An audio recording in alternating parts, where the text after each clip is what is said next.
जयपुर में भीषण गर्मी का प्रकोप। जयपुर सहित पूरे राजस्थान में भीषण गर्मी का दौर जारी है। तापमान लगातार 45 डिग्री सेल्सियस के आसपास बना हुआ है, जिससे आम जनजीवन बुरी तरह प्रभावित है। मौसम विभाग ने अगले कुछ दिनों तक लू चलने की चेतावनी जारी की है और लोगों से सावधानी बरतने की अपील की है। अस्पतालों में हीट स्ट्रोक के मरीजों की संख्या में वृद्धि देखी जा रही है। जोधपुर में पेयजल संकट गहराया।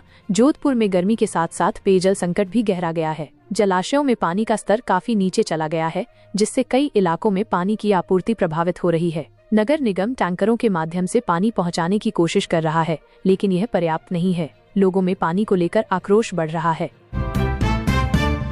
अजमेर में दरगाह उर्स की तैयारियां। अजमेर में ख्वाजा मोइनुद्दीन चिश्ती के उर्स की तैयारियां जोर शोर से चल रही हैं। देश विदेश से जायरीनों का आना शुरू हो गया है। दरगाह कमेटी सुरक्षा और सुविधाओं को लेकर विशेष ध्यान दे रही है। इस बार उर्स में बड़ी संख्या में श्रद्धालुओं के पहुंचने की उम्मीद है। कोटा में कोचिंग छात्रों पर तनाव। कोटा में प्रतियोगी परीक्षाओं की तैयारी कर रहे छात्रों पर तनाव बढ़ता जा रहा है। हाल ही में कुछ छात्रों द्वारा आत्महत्या के प्रयास के बाद प्रशासन और कोचिंग संस्थान सतर्क हो गए हैं। छात्रों को मानसिक सहायता प्रदान करने के लिए विशेष हेल्पलाइन और काउंसलिंग सत्र आयोजित किए जा रहे हैं। उदयपुर में पर्यटन सीजन की शुरुआत। उदयपुर में पर्यटन सीजन की शुरुआत हो चुकी है और पर्यटकों की आवाजाही बढ़ गई है। पिछोला झील और फतेहसागर झील के किनारे पर्यटकों की भीड़ देखी जा सकती है। होटल और गेस्ट हाउस पूरी तरह से बुक हैं, जिससे स्थानीय व्यापारियों में खुशी का माहौल है। बीकानेर में सौर ऊर्जा परियोजना को मंजूरी। बीकानेर में एक बड़ी सौर ऊर्जा परियोजना को राज्य सरकार ने मंजूरी दे दी है। इस परियोजना से न केवल बिजली की आपूर्ति बढ़ेगी, बल्कि स्थानीय लोगों के लिए रोजगार के अवसर भी पैदा होंगे। यह परियोजना राज्य की हरित ऊर्जा की दिशा में एक महत्वपूर्ण कदम है। पाली में कपड़ा उद्योग संकट में। पाली का कपड़ा उद्योग विभिन्न कारणों से संकट के दौर से गुजर रहा है। कच्चे माल की बढ़ती कीमतें और मांग में कमी के कारण कई इकाइयां बंद होने के कगार पर हैं। सरकार से राहत पैकेज की मांग की जा रही है, ताकि इस उद्योग को बचाया जा सके। अलवर में वन्य जीवों के लिए पानी की व्यवस्था। अलवर के सरिस्का टाइगर रिजर्व में वन्य जीवों के लिए पानी की व्यवस्था की जा रही है। गर्मी के कारण जलाशयों के सूखने से जानवरों को परेशानी हो रही है। वन विभाग टैंकरों और कृत्रिम जल स्रोतों के माध्यम से पानी पहुंचा रहा है।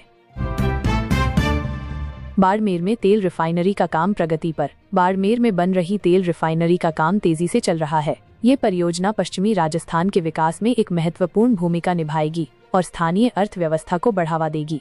बड़ी संख्या में लोग इस परियोजना में रोजगार पा रहे हैं।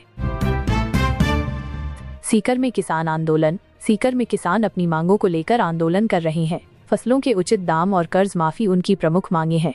किसानों ने सरकार को चेतावनी दी है कि अगर उनकी मांगे नहीं मानी गईं, तो वे आंदोलन को और तेज करेंगे।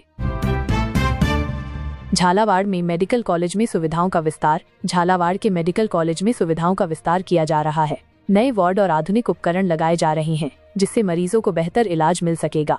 सरकार स्वास्थ्य सेवाओं को मजबूत करने पर विशेष ध्यान दे रही है। भरतपुर में पक्षी विहार में पर्यटकों की भीड़।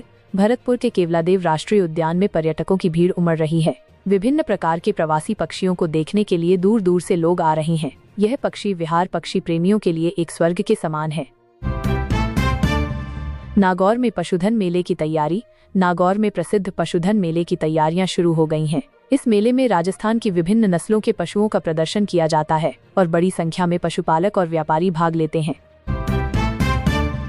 टोंक में शिक्षा के क्षेत्र में नवाचार। टोंक जिले में शिक्षा के क्षेत्र में कई नए प्रयोग किए जा रहे हैं। ऑनलाइन शिक्षा और स्मार्ट क्लासरूम पर विशेष ध्यान दिया जा रहा है, ताकि छात्रों को बेहतर शिक्षा मिल सके। बूंदी में ऐतिहासिक धरोहरों का संरक्षण।